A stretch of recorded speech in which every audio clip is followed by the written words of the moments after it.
So अब हामी secondary structure भन्नासाथ हामीले के सोच्नु पर्यो भने it is a folding of primary structure. Primary structure को फोल्डिङ हो stabilize by hydrogen bond. Hydrogen बोन्डले चाहिँ स्टेबलाइज गर्छ भन्नु पर्यो। र सेकेन्डरी स्ट्रक्चर चाहिँ कस्तो हुन्छ भने again secondary structure can be of different type. यो फोल्डिङ हुँदा डिफ्रेन्ट टाइपमा चाहिँ फोल्डिङ भएको हुन सक्छ। एउटा चाहिँ जसरी डीएनए मा फोल्डिङ भयो त्यस्तै खालको फोल्डिङ हुन सक्छ र जसलाई चाहिँ हामीले के भन्छौं भने हेलिकल स्ट्रक्चर अफ प्रोटिन भन्छौं। डीएनए को जसरी चाहिँ फोल्डिङ भएको छ हेलिकल हामी डबल हेलिकल स्ट्रक्चर भन्छौं नि, त्यस्तै गरेर हेलिकल स्ट्रक्चर अफ प्रोटिन यो चाहिँ कस्तो भने स्पेरिकल स्ट्रक्चर पनि हो। हेलिकल स्ट्रक्चर भनेको डीएनए को चाहिँ सेकेन्डरी स्ट्रक्चर बनायो डबल हेलिकल जस्तो स्पाइरल स्ट्रक्चर, यो नै हेलिकल स्ट्रक्चर हेलिक्स जस्तो देखिनु पर्यो। एन्ड हेलिकल स्ट्रक्चर भनेको if a protein makes a helical structure, तिर यान छ भने अर्कोतिर सी लेख्नु पर्यो। So it can be the helical structure. र यो चाहिँ कस्तो हुन सक्छ भने helical structure can be of again two types. Generally हेर्दा उस्तै देखिन्छ तर यसलाई पनि हामी टु टाइप्समा चाहिँ यसरी चाहिँ डिभाइड गर्न सक्छौं। हैन एउटामा अरु चाहिँ केही हैन त्यस्तो त्यो जेनरली स्ट्रक्चरली त्यसरी हामीले देख्दैनौं थाहा छैन। तर एउटा कन्सेप्ट के हो भने स्टार्टिङ बाट चाहिँ जब फोइल हुँदा यो डाउनबाट हेर्ने रे, डाउनबाट हेर्दा यो यताबाट यतातिर मुभ भइराछ भने यो सी चाहिँ कताबाट कता छ नि यताबाट मुभ भइराछ। यो सी बाट जाँदाखेरि यसरी गरे हेलिकल भन्छ, अर्को चाहिँ यसरी। दुईटा डिफरेन्ट ओरिएन्टेसनमा चाहिँ के भइराछ भने हेलिकल भइराछ। अब यदि यो चाहिँ के भइराछ नि लेफ्टबाट राइट ह्यान्ड साइडमा गछ भने यसलाई हामी लेफ्ट ह्यान्डेड भन्छौं रे, लेफ्ट ह्यान्डेड हेलिक्स भन्छौं। यदि यो राइटबाट लेफ्टतिर गछ भने यसलाई हामीले राइट ह्यान्डेड हेलिक्स भन्छौं। र यो हेलिकल स्ट्रक्चर जुन हो हामीले भनेको हेलिकल स्ट्रक्चरलाई चाहिँ हामीले हेलिक्स पनि भन्न सक्छौं। जस्तो secondary structure can rise give when हैन सेकेन्डरी स्ट्रक्चर भनेको त फोल्डिङ हो। फोल्डिङ हुने बेलामा it can give rise to helical structure, जसलाई हामीले हेलिकल स्ट्रक्चर बाहेक अल्फा हेलिक्स पनि भन्छौं। सो अल्फा हेलिक्स अथवा helical structure can be of again right handed alpha helix or left handed alpha helix. यिनीहरूले चाहिँ फोल्ड हुने बेलामा त्यो स्प्रिङको जस्तो चाहिँ हेलिकल स्ट्रक्चर चाहिँ देखाउनु पर्यो, जसलाई हामीले सेकेन्डरी स्ट्रक्चरको अल्फा हेलिकल स्ट्रक्चर भन्छौं। जसरी डीएनए हो त्यसरी सर यो डी हेलिक्स र एल हेलिक्स भनेको एउटै हो, त्यही हो राइट ह्यान्डेड लेफ्ट ह्यान्डेड भन्न खोजे हो। त्यही हो। एक्सक्युज मी सर, हजुर त्यो राइट ह्यान्डेड फोल्डिङ र लेफ्ट ह्यान्डेड फोल्डिङले के फरक पर्छ र सर? अलिकति ओरिएन्टेसनमा त्यो ग्रुपको चाहिँ स्ट्रक्चर ओरिएन्टेसनमा फरक पार्छ भन्ने हो, तर त्यो फंक्सनली यसको कुनै चाहिँ फरक पार्दैन। स्ट्रक्चरको अनुसार चाहिँ कतातिर अलिकति ढल्केछ भन्ने मात्रै हो।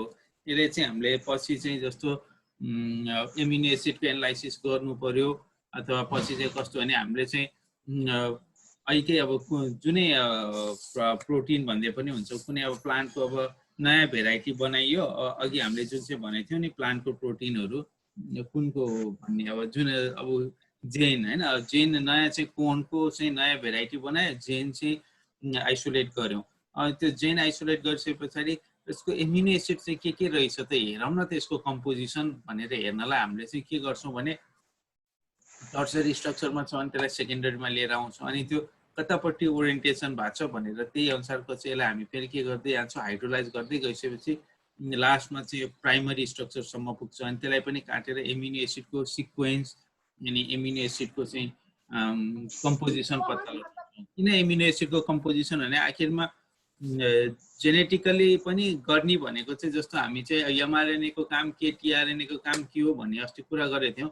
एमआरएनएमा भएको कोडहरूले त आखिरमा एमिनो एसिडलाई नै कोड गर्ने रहेछ। अनि कहीँ चाहिँ कुनै एउटा चाहिँ बेसको एयुजी हुने पनि ठाउँमा एयुजी नै मिस भएर त्यो अनुसारको एमिनो एसिड नै नआएको प्रोटिन हो कि भनेर हामीले थाहा पाउनु पर्ने हुन्छ हैन। त्यो हामी स्ट्रक्चरल एनालाइसिस गरेर त्यही अनुसार चाहिँ हाइड्रोलाइज गर्न सजिलो हुन्छ। खास यो डी र एलले अथवा अल्फा र बीटाले चाहिँ खासै फङ्सनल रोल चाहिँ केही पनि हुँदैन, जस्ट यसको ओरिएन्टेसन मात्रै उस्तै उस्तै हो, हेरेर पनि हामीलाई छुट्याउन चाहिँ एकदम गाह्रो नै हुन्छ। जस्तै ए र A B and Z orientation of DNA भने जस्तै हो यो पनि है। यस सर। सो हामी अल्फा हेलिक्सको कुरा गर्दै थियौँ।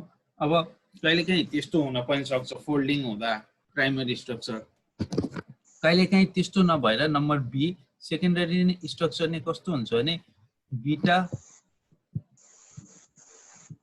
प्लिटेड सीट भन्छौँ यस्तो खालको स्ट्रक्चर, अथवा प्लिटेड स्ट्रक्चर मात्रै पनि भन्छ, प्लिटेड स्ट्रक्चर यस्तो खालको, अथवा बीटा प्लिटेड सीट पनि भन्छौँ त्यो स्ट्रक्चरलाई। यस्तो खालको स्ट्रक्चर पनि एटेन गर्न सक्छ बीटा प्लिटेड सीट अथवा बीटा स्ट्रक्चर। जस्तो अहिलेको अल्फा हेलिक्स भन्ने कुरा आएको थियो नि होइन, अथवा हेलिकल स्ट्रक्चर जस्तो हाम्रो केराटिन भन्ने हुन्छ, यिनीहरूले चाहिँ अल्फा हेलिक्सको रूपमा चाहिँ एकदम अल्फा हेलिक्स स्ट्रक्चर एकदम देखिन्छ केराटिनमा है। यो एकदम अथवा त्यो चाहिँ सम्झिनु होला, केराटिनमा एकदम high amount of alpha helix देखिन्छ। सो त्यस्तै गरेर अर्को फोल्डिङ हुने बेलामा बीटा, अब कहिलेकाहीँ कस्तो हुन्छ भने फोल्डिङ हुँदा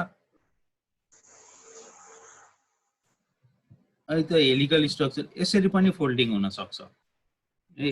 र जेनरली बीटा प्लिटेड सीटमा चाहिँ जेनरली दुईटा चाहिँ पोलिपेप्टाइड चेन हुन्छ भन्ने खालको चाहिँ जेनरली के हुन्छ भने एजुम्सन हुन्छ। यो स्ट्रक्चर एटेन गर्न एटलिस्ट दुईटा चाहिँ चेन चाहिँ हुन पर्यो एक आपसमा जोडिएको भनेर, यसरी एक आपसमा जोडिएको हुन्छ दुईटा चेन। यो बीचमा चाहिँ यो ठाउँमा चाहिँ सेकेन्डरी स्ट्रक्चर, प्राइमरी स्ट्रक्चरको केसमा त डाइसल्फाइड बोन्डले चाहिँ यो दुईटा जोडेको थियो प्राइमरी स्ट्रक्चरको केसमा, अघि हामीले थियो। सेकेन्डरी स्ट्रक्चरको केसमा चाहिँ यो सबै हाइड्रोजन बोन्डले जोड्छ। कस्तो भने अब यहाँ बनाउँदा त हामीले यसरी बनाए, खास सेकेन्डरी स्ट्रक्चर टर्सरी स्ट्रक्चर हामीले बोर्डमा कपीमा बनाउनु त नसक्ने हो होइन, त्यही पनि यो रिप्रेजेन्टेटिभ स्ट्रक्चर मात्रै हो। यही स्ट्रक्चर हेर्नु होला तपाईँहरूलाई डिफ्रेन्ट बुकहरूमा अथवा साइटमा कहीँ पनि पढ्नु भयो भने यस्तो सिम्पल खालको स्ट्रक्चर नभेट्न पनि सक्नुहुन्छ। मैले जस्तो स्ट्रक्चरहरू बनाएको छु त्यस्तै स्ट्रक्चर बनाउनु होला। यो सिम्पल र यो चाहिँ के भनेको भने रिप्रेजेन्टेटिभ डायग्रामहरू हो होइन, किनभने हामी सेकेन्डरी स्ट्रक्चर बनाउन पनि खासमा गाह्रो नै हुन्छ, कपीमा बनाएर त्यस्तो खालको देखिने चाहिँ होइन। सो बीटा प्लिटेड सीट अथवा प्लिटेड स्ट्रक्चर भनेको चाहिँ जस्तो हामी यो हाम्रो पेपर हुन्छ नि, पेपरलाई फोल्ड गऱ्यौँ बराबर दुई साइडमा फोल्ड गर्दै पङ्खा बनाउँथ्यौँ कि अलि हामी सानो हुँदा तपाईँहरूले कतिको बनाउनु भयो, त्यो चाहिँ दुई साइडमा बराबर फोल्ड गर्दै गएर जुन छोडेको स्ट्रक्चर हुन्छ that is a pleated structure भन्छौँ त्यस्तोलाई। र बीटा प्लिटेड सीटलाई चाहिँ दुईटा पोलिपेप्टाइड चेन हुन पर्यो। जस्तो यहाँ एनसी छ भने अर्को पनि हुन सक्यो, र अर्कोमा पनि एन र सी, र यिनीहरू चाहिँ हाइड्रोजन बोन्डले नै जोइन गरेको हुन्छ होइन।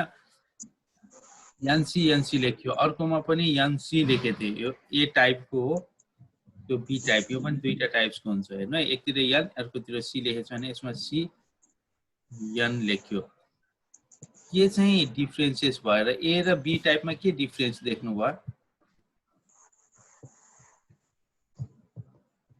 एनसी अपोजिटमा छ, एउटामा एउटामा चाहिँ सेम एकै ठाउँमा छ, एउटामा चाहिँ के छ भने अपोजिट साइडमा छ है। ए टाइपमा बीटा प्लिटेड सीट अथवा प्लिटेड स्ट्रक्चरको ए टाइपमा चाहिँ एन र सी एकैतिर छ। त्यही भएर जस्तो हामी डिएनए को कुरा गर्दाखेरि डिएनए को प्रोपर्टिजहरू लेख्नु भनेर हामीले लेख्दाखेरि चाहिँ के गर्थ्यौँ भने सेकेन्डरी स्ट्रक्चर नै हो डिएनए को जुन चाहिँ हेलिकल हामीले बनाएको। यसरी बनाउने बेलामा एकतिर 5' एकतिर 3' लेख्थ्यौँ हो, अनि 3 लेखेकोमा 5' लेख्थ्यौँ, र यो 5 र 3 फरक फरक ठाउँमा भएको भएर यसलाई हामीले के भन्थ्यौँ, यसको प्रोपर्टीलाई एन्टी प्यारलल, सेम त्यही कन्सेप्ट हो है, एन्टी प्यारलल भन्थ्यौँ। किन एन्टी प्यारलल भनेको भने दुईटै एकै ठाउँमा छैन, 5 एकै ठाउँमा छैन र यो पनि छैन। अब तपाईँहरूलाई जस्तो अब मैले डिएनए पढाउने बेला भने कि भनिनँ, हामीले अब म्याथ पढेको धेरै अगाडि पढ्यो म्याथ, मैले त बिर्सेँ, तपाईँहरूलाई कतिको याद छ म्याथको। प्यारलल भनेको खास के हो?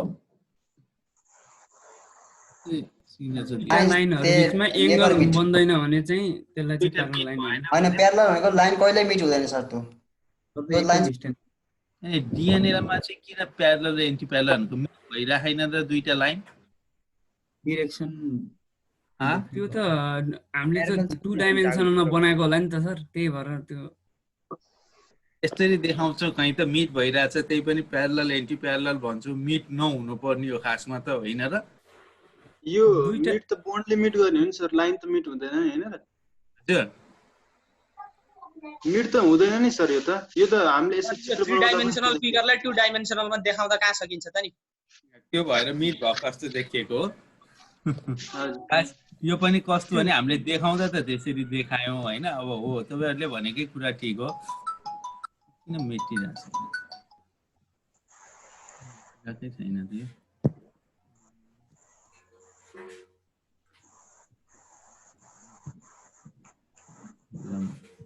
एकैछिन है, रामपुरबाट फोन आइरहेको छ, म एकैछिन है, 1 मिनट।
ओके, सो हामी त्यो किन यो चाहिँ प्यारलल एन्टी प्यारलल भन्छ भने खासमा हामीले बनाउन त्यस्तो बनाए पनि देखिएको दुईटा स्ट्रक्चर चाहिँ कस्तो भने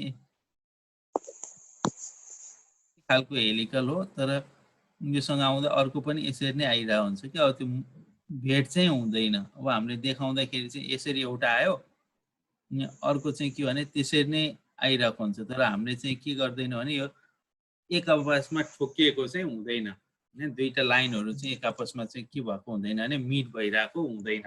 त्यही भएर हामीले चाहिँ लेखेको देखाउने बेलामा त अब कहीँनिर गएर फोल्डिङ भयो जस्तो देखिएको भएर त्यो टच भएको, तपाईँहरूले भने जस्तै टच चाहिँ भएको हुँदैन। अब यहाँ मैले यो किन देखाएको भने त्यस्तै गरेर यदि यन र यन दुईटैको यन टर्मिनल र सी टर्मिनल एकै साइडमा छ भने त्यसलाई चाहिँ हामीले त्यहाँ भने जस्तै यसलाई प्यारलल टाइप अफ बिटा प्लिटेड सीट भन्ने, यन र सी अपोजिटमा भएपछि डिएनए मा भने जस्तै यसलाई के भन्ने एन्टी प्यारलल बिटा प्लिटेड सीट। अब जस्तो हामीले चाहिँ म्याथमा पढ्दा पनि त्यही भन्थ्यौँ नि हैन। अब दुईटै लाइन हो, यस्तो गरे प्यारलल भनेर पढिन्थ्यो होला, यही लाइनलाई एउटा यता गरे एन्टी प्यारलल भन्थ्यौँ होला हैन। सेम त्यसरी नै प्यारलल र एन्टी प्यारलल बिटा प्लिटेड सीट हुँदो रहेछ। त्यो चाहिँ यो चाहिँ दुईटा यन र यन, सी र सी कतातिर ओरिएन्टेड भएको छ त्यही अनुसार यन सी लेख्ने। र सबै सेकेन्डरी स्ट्रक्चर त हामीले के भनेछौँ भने हाइड्रोजन बोन्डले नै यिनीहरू के हुन्छ भनेछौँ स्टेबलाइज गर्छ भनेर लेख्नु होला। जस्ट ए सिम्पल यो डायग्रामहरू चाहिँ मैले जस्तो बनाएको छु त्यस्तै खालको डायग्रामहरू बनाउनु भयो भने it will be easier for you in एक्जामको लागि पनि सजिलो हुन्छ। हैन। अब त्यस पछाडी जेनरली फाइब्रस प्रोटिनहरुमा चाहिँ यो बीटा सीड चाहिँ कस्तोमा देखिन्छ भन्दा बीटा यो सीडको फाइब्रियन भन्ने हुन्छ, सिल्क फाइब्रियन पनि भन्छ, सिल्कमा हुने सिल्क फाइब्रियन भन्ने प्रोटिन यिनीहरुमा चाहिँ बीटा टाइपको ए प्यारलल एन्टी प्यारलल दुईटै टाइपको चाहिँ हामीले यो स्ट्रक्चरहरु देख्छौं र यो इन्जाइम्सहरुमा पनि देख्छौं। इन्जाइम्सको भित्रपट्टि चाहिँ यो बीटा प्लिटेड सीटहरु हामीले धेरै मात्रामा देखिन सकिन्छ हैन। अब पछि हामी त्यो गराउँदा हेरौँला। त्यसपछि अब कहीं चाहिँ बीटा पहिला चाहिँ कस्तो गर्थ्यो भने यो ट्रिपल हेलिक्स भन्ने पनि हेलिक्सकै अन्डरमा राख्थ्यो। आजभोलि चाहिँ ती सेकेन्डरी स्ट्रक्चर केमा ट्रिपल हेलिक्स भन्ने स्ट्रक्चर पनि राखिएको छ। ट्रिपल हेलिक्स भनेको केही होइन, त्यही हेलिकल स्ट्रक्चरै हो यही हामीले भने जस्तै हैन। तर त्यहाँ चाहिँ के हुनु भने नि दुईटासम्म भयो भने यसलाई चाहिँ केही नभन्ने हेलिकल स्ट्रक्चरमै राख्ने। यदि तीनटा if there is a presence of 3 polypeptide chain हैन, तीनटा चेन चाहिँ n अब यहाँ लेख्न नमिले तीनटा n c हो है। सो यसरी if there is a presence of 3 polypeptide chain, धेरै पेप्टाइड चेन अथवा एमिनो एसिडको तीनटा चेन छ, तीनटा चेन एक आपसमा बस्यो अनि त्यसपछि हेलिकल स्ट्रक्चर बनाछ भने त्यसलाई चाहिँ हामीले के भन्दो रहेछौं भने यो triple helix भन्छौं। if 3 polypeptide chains are combined together to form a helical structure, then it is called as triple helix।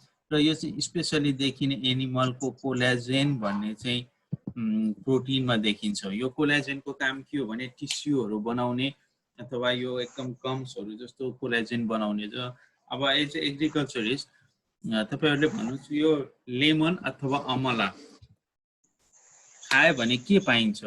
As एग्रिकल्चरिस्ट भन्नु त सिट्रस फ्रुट अथवा चाहिँ हाई हजुर भिटामिन सी किन चाहिन्छ त?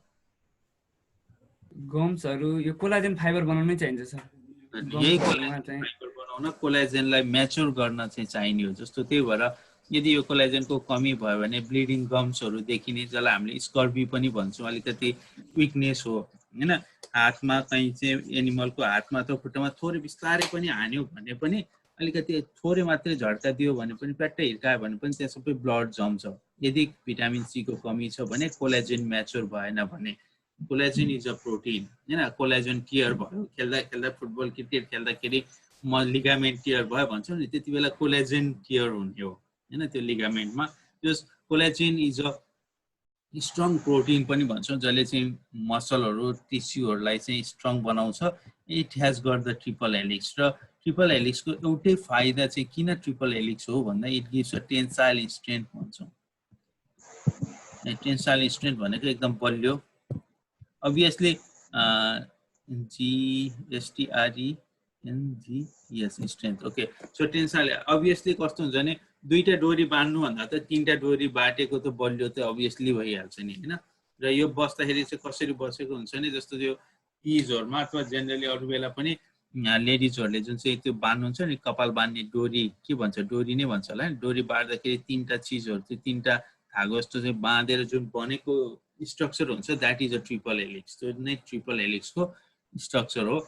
It gives a tensile strength. It is also stabilised by hydrogen bond and it is mostly seen in the collagen protein मा चाहिँ देखिन्छ। र त्यही कोलाजेन बनाउनै भिटामिन सी चाहिँदो रहेछ भन्ने पनि हामीलाई थाहा भयो। यो त भयो सेकेन्डरी स्ट्रक्चर। त्यसपछि नम्बर ए प्राइमरी, सेकेन्डरी, टर्सरी। अब सी मा टर्सरी स्ट्रक्चर भन्छौं। यसलाई हामीले 3D स्ट्रक्चर नि भन्छौं। अब 3D त यहाँ बनाउन सकिँदैन यसै पनि, हामी 3D मुभीहरु हेरिरहेका छौं। त्यही पनि कन्सेप्टको लागि टर्सरी स्ट्रक्चर भनेको के हो भन्यो भने टर्सरी स्ट्रक्चर भनेको फोल्डिङ अफ सेकेन्डरी स्ट्रक्चर रहेछ। फोल्डिङ अफ मैले यस्तो लेख्ने है सेकेन्डरी स्ट्रक्चर हो। अनि एउटै tertiary structure can have alpha helix हुन पनि सक्छ, एउटै हैन बीटा सीट स्ट्रक्चर पनि हुन सक्छ। one tertiary structure of protein, if secondary structure is folded to form a complex structure, it is called as tertiary structure। It is also stabilized by hydrogen bond. एउटा tertiary structure can have different helical structure अथवा beta sheet structure भनेर चाहिँ हामीले देखाउन सक्छौं हैन। एउटैमा चाहिँ त्यस्तो खालको देखिने रहेछ। जस्तो यसलाई बनाउनु पर्यो भने ल हेर्नु है, अल्फा हेलिक्स पनि देखियो, यसरी बीटा प्लेटेड शीट देखियो, फेरि अल्फा हेलिक्स फोल्डिङ भयो, यतिर n अर्कोतिर c। It is a tertiary structure, representative form हो। n र c लेखेछौं, यो बीचमा चाहिँ अल्फा बीटा शीट पनि देखिएछ, अल्फा हेलिक्स स्ट्रक्चर पनि देखिएछ। So one tertiary structure can have alpha helical structure and beta plated sheet, and it is a complex structure, three-dimensional structure, 3D structure भन्न सकिन्छ। And most of the enzymes, they have this kind of structure. Enzymes हरुमा चाहिँ यस्तो खालको स्ट्रक्चरहरु देखिन्छ। जस्तो कुनै एन्जाइमको नाम भन्नु त, कुनै एन्जाइमको नाम? डिहाइड्रोजिनेज। यो मैले यो गुगल गरेको थियो, शेयर भएको छैन? भएको छ सर। गुगल तपाईले जुन एन्जाइम भन्नुहुन्छ म टाइप गर्छु, भन्नु त। के रे? डिहाइड्रोजिनेज। कुनै स्पेसिफिक पाइरुवेट डिहाइड्रोजिनेज कुनै भन्नुभयो हुन्छ? ए पाइरुवेट डिहाइड्रोजिनेज भन्छ। पाइरुवेट डिहाइड्रोजिनेज हैन। जस्तो कुनै एन्जाइम यहाँ देखिन्छ देखिन्न भनेर स्ट्रक्चर।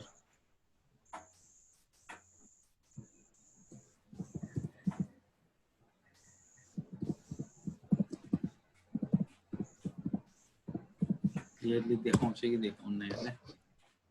मोलिकुलर स्ट्रक्चरै देखाइदैन। त्यो काम मात्रै यहाँ है, मोलिकुलर स्ट्रक्चर। जस्तो मोलिकुलर स्ट्रक्चर पाइरुवेट डिहाइड्रोजिनेजको यो स्ट्रक्चर देख्नु भएको छ नि है? यस सर। हेर्नु त, यहाँ सबै यो स्ट्रक्चरमा कस्तो देखिएछ भने यो जब राउन्ड राउन्ड राउन्ड राउन्ड लगाएको छ हैन? यस सर। देख्नु भयो नि, यो सबै जुन चाहिँ ग्रीन कलरको देख्नु भएको छ भने पुरै त्यो स्पेरिकल स्ट्रक्चरहरु देख्नु भएको छ नि हैन? देखेछु सर। त्यो चाहिँ अझै बडी फोल्डिङ हो, जहाँ चाहिँ एरो जस्तो देखिएको छ यो एक ठाउँमा, त्यो ग्रीन कलरको पनि जस्ट एरोले पोइन्ट गरे जस्तो याद गर्नु भएको छ कहीं कहीं? यस देखेछु सर। एरो जस्तो देखिएको चाहिँ यो बीटा शीटलाई चाहिँ इनर एरोको रूपमा देखाएको हो हैन? यसमा त्यसरी देखाउन नमिलेर जुन एरो भनेर त त्यो एरो टाइपको structure, that is a beta pleated sheet structure. अब स्पेरिकलको चाहिँ हेलिकल स्ट्रक्चर चाहिँ यस्तै देखाएको छ। सो यस्तो खालको स्ट्रक्चर हुँदो रहेछ र यो चाहिँ 3D स्ट्रक्चर नै देखाउन खोजेको है। एकै ठाउँमा चाहिँ गुजमुच्चो भएर बसेछ, अझै फोल्डिङ भएको छ भने that is called as tertiary structure of protein. त्यही चीज देखाउन खोजेको र यो बीटाको लागि चाहिँ जेनरली उसमा देखाउँदा चाहिँ यसरी एरो टाइपमा देखाइन्छ। यो यस्तो बनाउन गाह्रो हुन्छ नि त। It is a representative form. जब त्यसमा देखाउँदाखेरि यो चाहिँ बुझ्नु होला। अल द एन्जाइम्स, कहीं आफूले गुगल गरेर नि हेर्नु, enzymes they have the tertiary structure folding र हाइड्रोजन बन्डले गर्छ भन्ने। अब लास्ट एउटा क्वाटिनरी स्ट्रक्चर भन्ने हुन्छ। यो क्वाटिनरी स्ट्रक्चर भनेको चाहिँ एउटा भन्दा धेरै टर्सरी स्ट्रक्चरहरु चाहिँ एक आपसमा जोइन भयो। यो पनि मैले टर्सरी बनाएको है, आइको जस्तै जो सम्झिनु होला। यो टर्सरी मैले एनसी पनि लेखेन। एउटा टर्सरी स्ट्रक्चर, अर्को टर्सरी स्ट्रक्चर, कुनै एउटा भन्दा धेरै टर्सरी स्ट्रक्चर चाहिँ कम्बाइन भएर एउटा फंक्शनल प्रोटिन बन्छ भने that is called as quaternary structure. यो हाइड्रोजन बन्डहरुले चाहिँ स्टेबल गराउने भयो। So it is a quaternary structure. If many tertiary structures are combined together भनेर यस्तै खालको स्ट्रक्चर देखाउनु, it is called as quaternary structure. अब यो एन्जाइमहरुमा पनि डिफरेन्ट एन्जाइमहरुमा आई भने जस्तै डिफरेन्ट टर्सरी स्ट्रक्चरहरु चाहिँ एट्याच भएको। जस्तो अब यहाँ देखाउँदाखेरि अन्त चारवटा चाहिँ मुठा भयो जस्तो देखिन्छ। 1 2 3 चारवटा मुठा जस्तो देखिएछ, याद गर्नु भएको छ? यो शेयर भएको छ नि है? भएको छ सर, देखिएको छ सर। अब यो सिंगल एक साइडको, अब यहाँ चाहिँ चारवटा चाहिँ त्यो डल्लो जस्तो देखिएछ नि। यो चारवटा डल्लो चाहिँ चारवटा टर्सरी स्ट्रक्चर कम्बाइन भएर बसेको। एउटा मात्रै डल्लो जस्तो चाहिँ एउटा टर्सरी स्ट्रक्चर भन्थ्यौ। अब यो चाहिँ क्वाटिनरी हो कि टर्सरी भन्दा हामीले त्यसलाई क्वाटिनरी स्ट्रक्चर भन्छौँ, किनभने यो यहाँ मैले यसमा चाहिँ लेख्न मिल्दैन मैले यहाँबाट।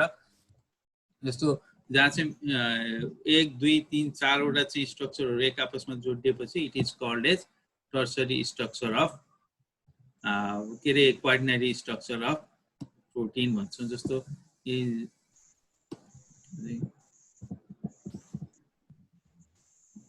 हिमोग्लोबिनको म अलिक छुट्याएर बनाउँछु कि जस्तो लाग्छ। यसमा पनि त्यसै नै रहेछ, यसमा पनि 4 वटा नै स्ट्रक्चर जस्तो देखाउनु। यो यसरी चाहिँ यसमा पनि 4 वटा हो, पुरै अल्फा हेलिकल स्ट्रक्चरहरू पुरै देखिएछ नि है यसमा पनि हिमोग्लोबिनको भनेर हाल्दा। जस्तो तपाईँले बुझ्नुभयो होला 4 वटा टर्सरी स्ट्रक्चरहरू जोइन भएको छ भने that is called as quaternary structure. It is also seen in इन्जाइम्समा देखिन्छ, हेमोग्लोबिनमा देखिन्छ भनेर यु क्यान राइट द। अब यो स्ट्रक्चरमा केही सोध्नुपर्ने छ, कसैलाई केही कन्फ्युजन तपाईँहरूलाई? सर अल्फा हेलिक्सको एक्जाम्पल के भन्नुभयो? केराटिन, केराटिन अफ हियर हाम्रो कपालमा हुन्छ नि, कपालमा हुने प्रोटिन केराटिन अफ हियर। कपालको केराटिनमा चाहिँ अल्फा हेलिक्स स्ट्रक्चर देखिन्छ। बुझ्नुभयो? सुन्नु भएको छ नि है? सुनिरहेको छु सर। मायोसिन ट्रोपोमायोसिनहरू मसलमा हुनेमा पनि हुन्छ। केराटिन भन्ने अलि सम्झिन सजिलो हुन्छ भनेर। अब एउटा सानो स्मल टपिक छ, denaturation of protein.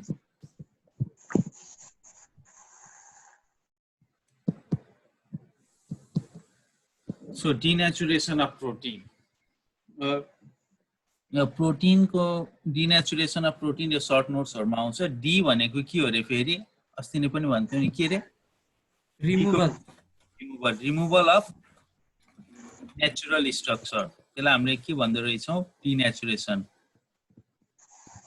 Removal of natural structure of प्रोटिनलाई हामीले डिनेचुरेसन अफ प्रोटिन भन्दो रहेछ। यसको नेचुरल स्ट्रक्चर हट्छ।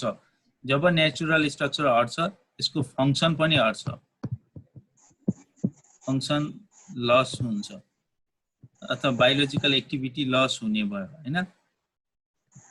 बायोलोजिकल एक्टिभिटी अथवा प्रोपर्टिज लस भयो भने it is called as denaturation of protein. Denaturation भनेको यस्तो खालको प्रोसेस जहाँ चाहिँ प्रोटिनले आफ्नो नेचुरल स्ट्रक्चर लस गर्ने भयो, जसले गर्दा त्यसको बायोलोजिकल फंक्सन अथवा एक्टिभिटीहरू पनि लस हुने भयो। That is called as denaturation of protein. Denaturation of protein generally most of the केसेसमा it is irreversible process. Actually denature भएपछि फेरि यो ओरिजिनल स्ट्रक्चरमा रिनेचर हुँदैन। केही एक्सेप्सन्सहरू छ।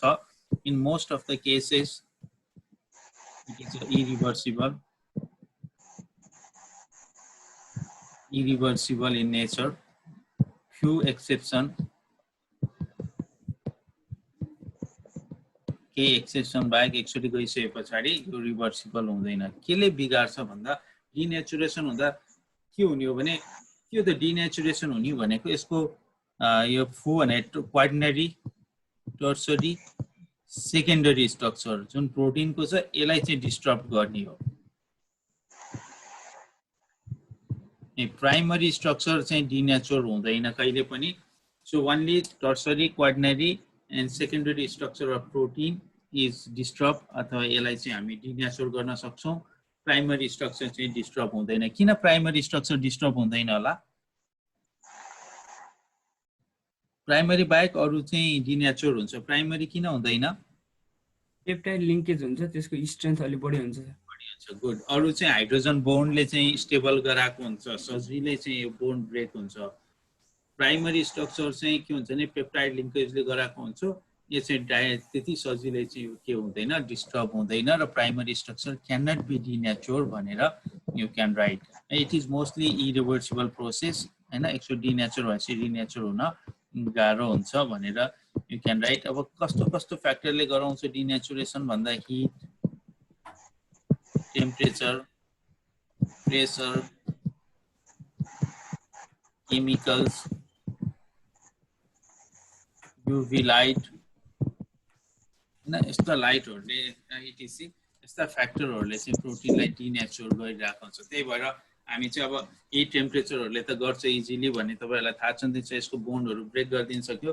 जस्तो हामी एक्सरे गर्ने ठाउँमा गयो भने यो एक्सरेको ठाउँमा चाहिँ नजानुस् है भन्छ, अथवा युभी लाइटमा एक्सपोज नहुनु है भन्नुको कारण के रहेछ भने यिनीहरूले हाम्रो बडीमा भएको प्रोटिनलाई पनि डिनेचर गर्छ लङ टाइमसम्म, अथवा रिपिटेडली एक्सपोजर भइयो भने डिनेचर गर्ने भयो। अब प्रोटिन डिनेचर हुनु भनेको इन्जाइम डिनेचर हुनु पनि हो, प्रोटिन पनि डिनेचर हुने भयो, इन्जाइम पनि डिनेचर त्यो भयो भने चाहिँ त्यसले त्यहाँ अर्को इफेक्ट देखाउँछ भनेर पनि त्यहाँ कन्टिन्युस एक्सपोजमा चाहिँ एक्सपोजर गर्न दिँदैन हामीलाई इभन एक्सरे युभी लाइटहरूसँग होइन। किन रहेछ भन्दा प्रोटिन डिनेचर हुन्छ है भनेर अब डिफ्रेन्ट केमिकल्सहरू यिनीहरूले चाहिँ डिनेचर गराउन सक्ने भयो। जस्तो इक्जाम्पल भन्यो भने जस्तो एगको चाहिँ एल्बुमिन जेनरली कस्तो देखिन्छ भने एग एल्बुमिन लिक्विड फर्ममा हुन्छ। जब त्यसलाई चाहिँ हामी बोइल गरियो भने बोइल एगको चाहिँ एल्बुमिन भन्ने प्रोटिन हो, यसलाई बोइल गरियो भने हिट गरियो भने चाहिँ के हुन्छ भने यो चाहिँ सोलिड फर्ममा आउने भयो, that is a denatured protein. अब केजिन बनाउने होइन के अरे पनिर बनाउने मिल्कबाट that is also denaturation process. एल्बुमिनलाई बोइल गर्ने डिनेचुरेसन प्रोसेस। अब यसरी चाहिँ हिटले चाहिँ यसरी गराए अथवा केमिकलहरूले जस्तो अहिले पनि हामी कोभिडको कुरा गरिरहेछौँ, कोभिडमा चाहिँ जस्तो ह्यान्ड सेनिटाइजर युज गर्छौँ नि, के युज गर्छौँ? अच्छा जेनरली के हुनुपर्छ ह्यान्ड सेनिटाइजरमा भन्नु त अहिले 70% इथाइल अल्कोहल हुनु पर्यो ल। अब 70% अरू के हालेको हुन्छ WHO को रिकमेन्डेसन अनुसार? अल्कोहल, अरू स्पिरिट पनि हाल्यो अक्साइड, ग्लिसरिन है। ग्लिसरिन यतिकै सोधेको यो अल्कोहलको काम चाहिँ के होला?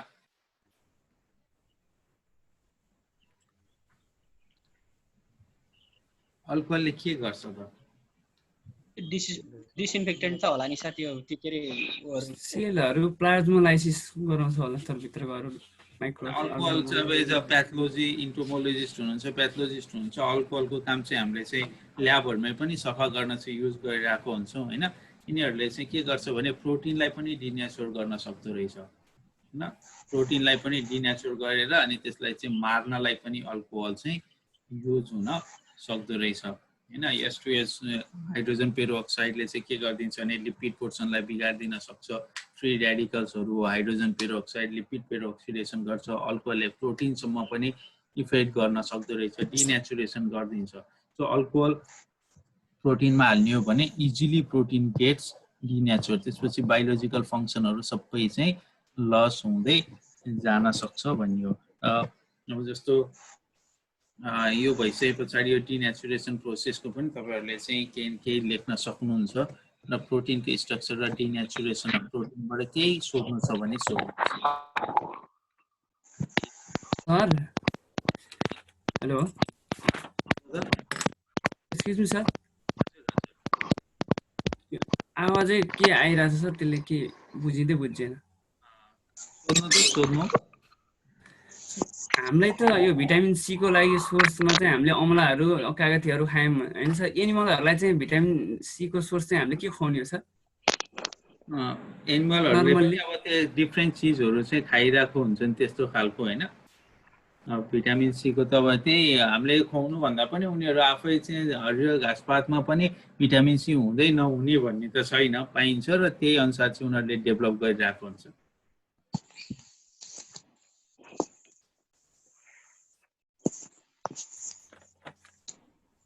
पाइन्छ अरू उनीहरूले खानेहरूमा पनि पाइन्छ भिटामिन सी, र कसलाई कति चाहिने भन्ने चाहिँ हुन्छ। डायट्री RDA उनीहरूकोमा चाहिँ RDA रिकमेन्डेड डेली अलाउन्स चाहिँ अलिकति कम हुन्छ।